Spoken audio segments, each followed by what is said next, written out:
I'm David Liggett with Data Center Hawk, and I'm really excited to be sitting in Ashburn, Virginia at Ragingwire's VA3 facility that was recently opened here in Ashburn. And I'm with CEO Doug Adams and Chief Revenue Officer Joe Goldsmith. So gentlemen, thank you very much for joining us. We're really excited to get to chat with you today. Thank you for having us. David, thanks for coming by. You bet. Doug, let's start with you. You know, you all have made some key additions to your leadership team, both from a sales and operational perspective, but would love to learn more about that and hear about why that was important for you all to do. Sure. So we've taken the last 2 years and kind of recrafted our company. So we started in Sacramento, California, mostly accommodating retail customers. And as the industry's changed and things have morphed and things have become more wholesale focused, more hyperscale focused, that acceleration over the last 2 years has been tremendous, more than I think anybody anticipated. And so over the last 2 years, to accommodate those trends, we brought in a new head of engineering, a new head of construction, a new head of operations, a new COO, and then we just recently brought in Joe Goldsmith. And that was all in anticipation of allowing us the ability to move our construction cycles to 7 to 9 months. To move our operations to a point where we could support hyperscale business and large wholesale business. And frankly, the last piece of the puzzle was bringing in Joe and Steve Manos and a couple other key folks that have relationships and experience in working with the hyperscalers and the large wholesalers, because frankly, it's about trust, and it's about the experience to back up and the ability to quantify that we can actually support those large scale deals. So we've got opportunities right now as a company that range from 26 megawatts on the high end down to legacy one rack customers. But if I look at our pipeline, it's mostly large wholesale and hyperscaler, kind of 4 megawatts to 16 megawatt kind of opportunities that the team's working on. You bet, and I think your facilities, which we'll touch on in a second, are starting designed to handle those requirements really well. Yeah, that was part of the reshaping of the team. Bringing in people that worked in directly for hyperscalers, building data centers for them, gave us that direct experience in what they're looking for and what their needs are. Well, Joe, you are obviously one of the key strategic additions that Ragingwire has made, and so obviously we've known each other a long time. I'm excited to see you in this role, but talk about Ragingwire's strategy for 2018. Obviously, Doug mentioned the focus on larger opportunities, but also being able to serve existing customers well. Talk about y'all's vision for 2018 and how you think it will play out. So we think that as sort of the landscape starts to change, there's the legacy colo customer target and profile, and then the wholesale business that I sort of grew up in. But now there's this hyperscale way out here on the fringes. And my answer to Doug and the team is, I don't think we need to choose who we want to be able to service and who we want to go out and pursue. I think that we can go out and be a successful partner with the entire spectrum of that market. And so we don't have to choose to be a colo provider or be a hyperscale provider. I think we can do a couple of things well here. And so clearly we're going to have to manage the business in support of some of the bigger hyperscale opportunities and those providers, because they're looking for a long and clear line of sight on incremental capacity. And so one of the things that we've done here is we're committed to a campus environment. So we're sitting here at the Virginia campus. It's 78 acres. It will yield 7 buildings, each of 16 megawatts. And so that offers us that line of sight to grow with that hyperscale partner and not only deliver one building at 16 megawatts, but give them clear line of sight on delivering incremental capacity over the course of time.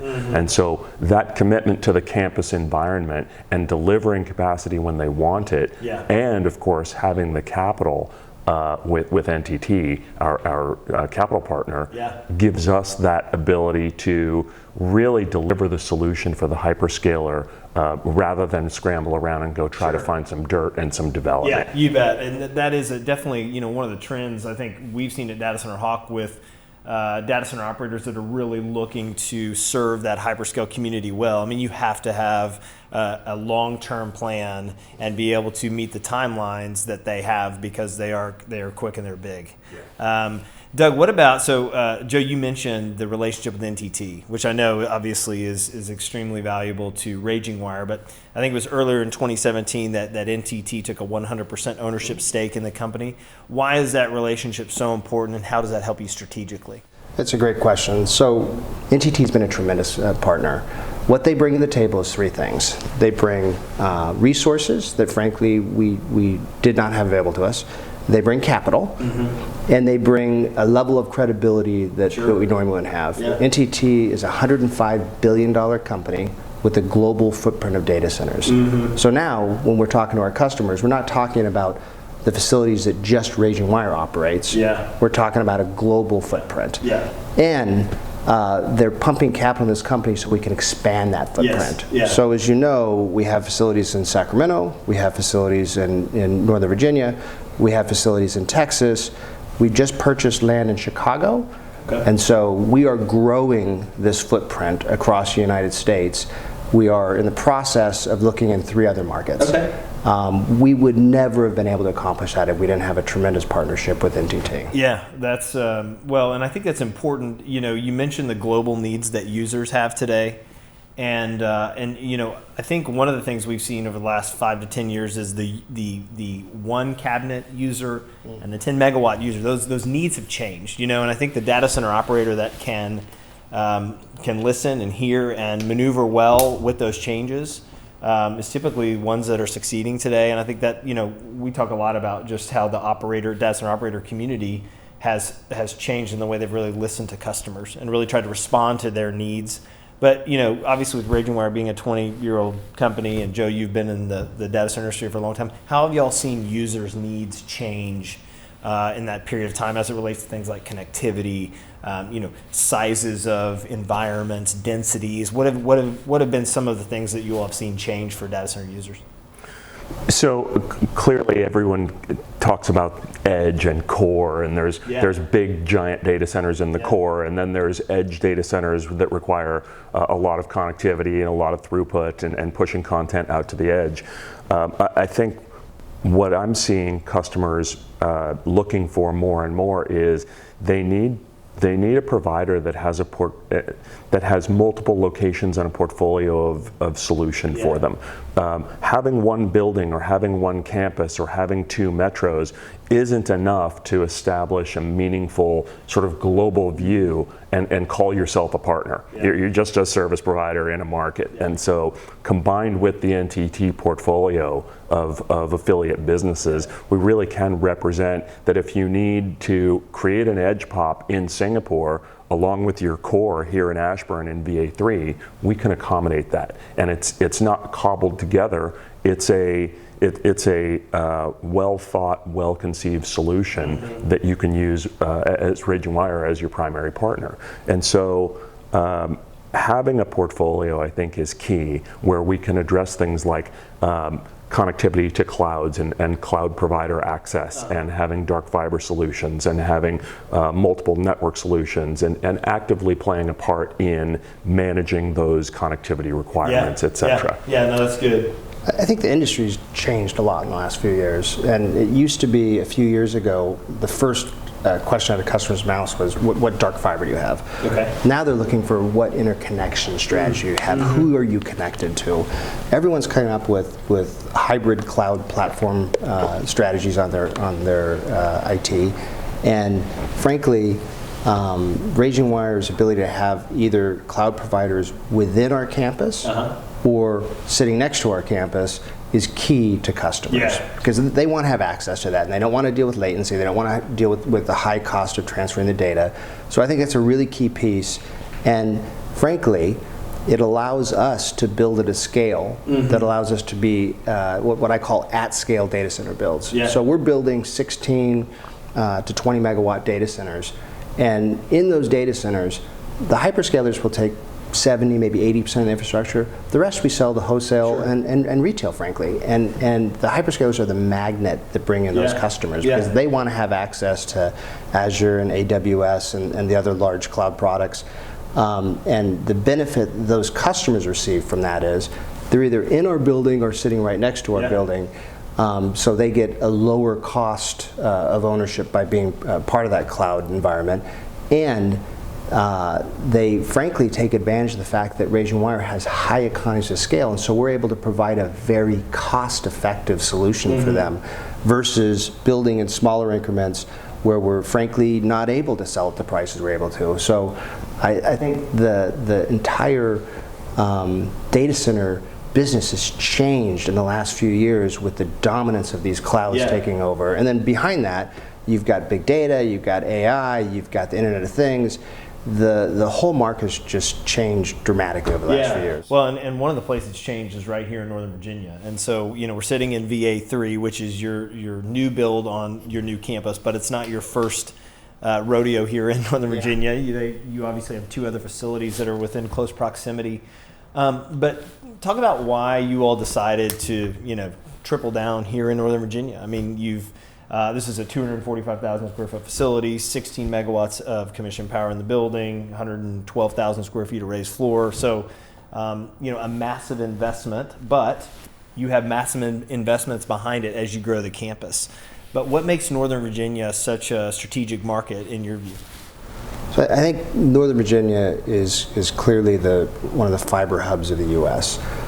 The content and the cloud providers are so strong in this market, partly because of the fiber network that was built many, many years ago that connects all the data centers. So the magic of Ashburn itself is this fiber that's already in the ground that connects all of the data centers. So if someone wants to have a connection to a Microsoft or a AWS or a Google or one of the other data centers, this is one of the few markets in the world where you can order faster dark fiber than you can a lit service, and less expensively. And so this is a very unique market that was driven by that fiber from years ago. And I think that's caused this huge migration of all the players coming into this market. And frankly, the reason why we are double and tripling down in this market is the explosive growth. So our strategy is have an operating data center, be building a data center, and have pre-construction for a third data center, which is exactly what we're doing. So as large players are looking for infrastructure quickly, we can build them a dedicated, non-dedicated building, partial building, and we can stand it up within 7 months. And that is the speed that the market's working today. It used to be 2 years we'll have a data center built. Now people are looking for 6 to 9 months to have a data center built. It's definitely the mindset of the user and the expectation has definitely changed. And Joe, you've seen that too in the Silicon Valley area, and you all have obviously a footprint in Northern California. But talk about the West Coast, markets and how data center users might view that area differently than they might in Northern Virginia, and what type of demand you all are seeing on the West Coast. Well, I think that clearly Ashburn and East Coast has been a data center hub since sort of the beginning. And part of that here in Virginia is Dominion's been a great partner. They've got a low cost of power. The county is very development friendly. They entice you and incent you to continue to invest capital here. And so clearly this is a market where not only Ragingwire but other providers are highly committed to a long view and the long game. The West Coast is perhaps a little more volatile, and you've got California, of course, a reasonably expensive state to construct and operate. However, California also happens to be where 90% plus of all the customers have their corporate headquarters and have their a lot of their core infrastructure. And so specifically, if you're looking around the San Francisco Bay Area and Silicon Valley, there's still opportunity to deliver large chunks of data center and infrastructure in California, but it comes at a different price point. It comes at a different cost, and yet we're still seeing the tech enterprise customers willing to make that commitment to California. When we're getting into sort of that hyperscale operating at 10, 20 megawatts and beyond, the total cost of ownership may or may not support that, which is why we're seeing Hillsboro, Oregon, which 10 years ago was not considered to be a viable tier 1 market, is now sort of coming into the forefront. Quincy, Washington, which was never considered to be a viable commercial market, is now seeing data center development. Arizona, Salt Lake City, et cetera. And so certainly the West Coast has a different dynamic, and there's different reasons for being there or not being there. But given the sort of more broad macro level absorption of capacity in this sector, it's the West Coast is as dynamic and as healthy, I think, as we've ever seen it. Yeah, and I think it rounds out. Obviously, y'all's portfolio is very well rounded out now in the United States, as you consider your footprint obviously here, your footprint on the West Coast, and your footprint in the center of the country.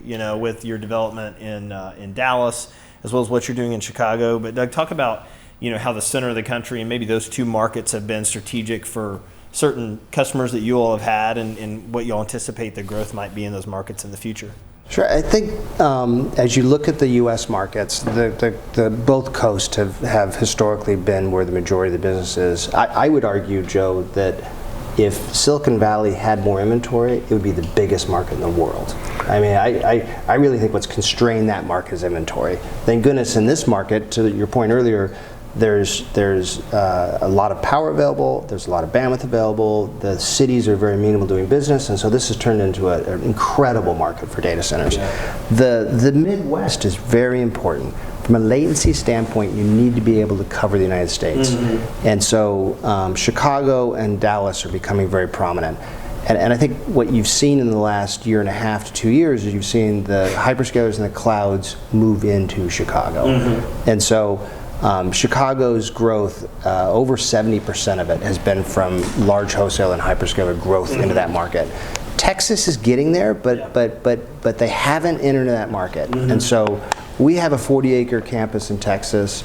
We're getting prepared to start pre-construction on new buildings because we strongly believe that the clouds are going to move into Texas in the near term, and that the market's going to pick up in Texas dramatically. So we're preparing for that. Yeah, it certainly has the cost components to take large scale requirements and over a long period of time and handle those really well. I mean, it's got the electricity prices is very favorable. There's even tax incentives for certain size users. So it's a different grid. Yeah, Texas has its own grid. You bet. So and very business friendly. Yes. So it'll be interesting to watch Dallas and the greater Texas area.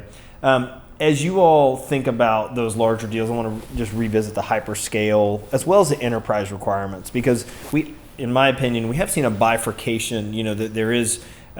Some deals are getting smaller, and some of maybe those deals that we're getting smaller is feeding the additional demand, or demand is maybe feeding those larger cloud requirements.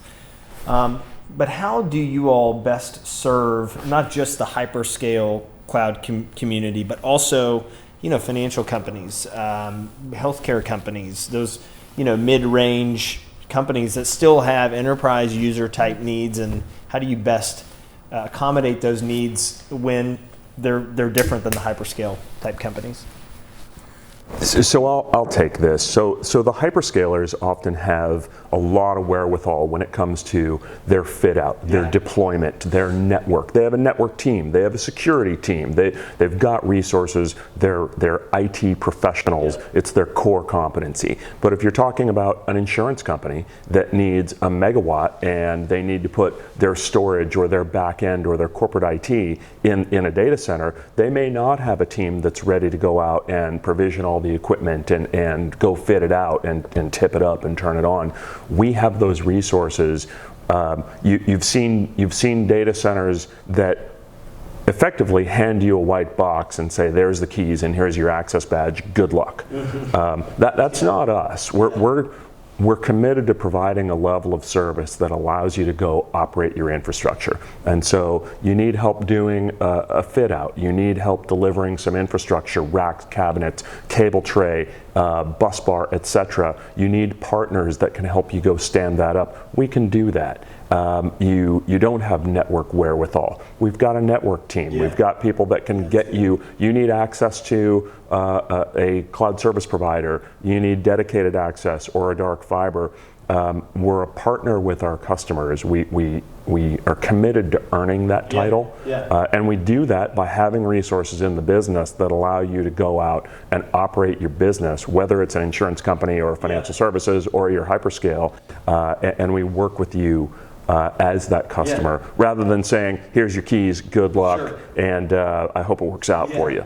Because frankly, there's not a lot of differentiation in the data center business. Everybody expects that the power stays on and the cooling stays cold. Those are table stakes. Then it's what are the other value components that you can deliver that offer some differentiation between us and the folks down the street. So what about the smaller user that has a, I don't know, 5 or 10 cabinet, 20 cabinet type of need, but then also knows they need to be evaluating cloud, knows that it might not even be part of their solution today, but knows it could be. How do you best serve a user like that, and what are some things you all can do to make sure they have room to be flexible and grow within a Ragingwire facility?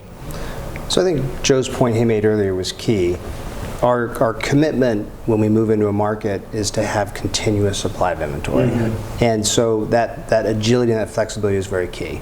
What we're seeing from customers today is that generally speaking, as the hyperscalers and the clouds grow and the adoption increases, even large banks are using cloud products now, the enterprise footprints are shrinking because they're putting some of that processing power into those clouds. But they still need to be in data centers. They still need to have legacy equipment. They're still not willing to put everything within the cloud. And so about 70% of the data centers out there that enterprises are operating are still up and running. And as they start to sunset those data centers, they need to move that infrastructure somewhere. And rather than building themselves, I think the old argument of buy versus build, we haven't had in probably 10 years. Because everyone realizes that you're better off to move into a multi-tenant data center and have access to those clouds. On the smaller scale customers that haven't adopted the cloud yet, they are looking for some level of flexibility. And so we're pretty agile about writing contracts with our customers such that over time, if they move some level of processing power into the clouds, that they have the ability to shrink a footprint or do something. We're pretty flexible in the way we approach those customers. Frankly, given the dependence on storage and content, most of those customers move into the cloud and keep their infrastructure. So it's really, this is, I hate to say it's a gift that keeps on giving, but data center space and processing power just keeps increasing as everything gets more sophisticated. And Joe, one of the most important things that companies have to adhere to when they're moving their IT infrastructure is compliance. Healthcare companies, technology companies, financial companies, that's on the radar and will be for a long time, especially as companies depend more on technology. What has Ragingwire done, and what do y'all have to do to make sure that you can meet the compliance needs that your customers have, today and in the future? So clearly, we hear more and more about compliance, and when I think of compliance, I think of security and securing customer data. And that's a big deal. When you see a breach and it hits the Wall Street Journal, it's a disaster. And so everybody is hyper-focused on security, compliance, and ensuring that customer data is safe and there's integrity around that. We're SOC Type 1, SOC Type 2 compliant, managing access control, security and access on the physical layer here at the data center is absolutely paramount. And so our commitment to that is huge, and as you go into a Ragingwire facility, you're hitting multiple points of access control as you get through and closer to the compute environment. Our record keeping, our compliance, we're absolutely committed and forward-looking in partnering with our customers to ensure that the physical security and compliance that we provide matches up and complements what it is they're trying to do down at the machine level. As part of being a global company, although in the US, ISO 27001 is not yet become a standard, in Europe and in many parts of Asia, it is clearly a standard. And as part of being a global company, we've made a commitment to do that. So we're right now in the auditing process to become ISO 27001 compliant. And so I think that's something that is just starting to hit in the U.S. Some people have some facilities that they claim their entire facilities are compliant. We're going to go through a complete audit and become compliant. Okay.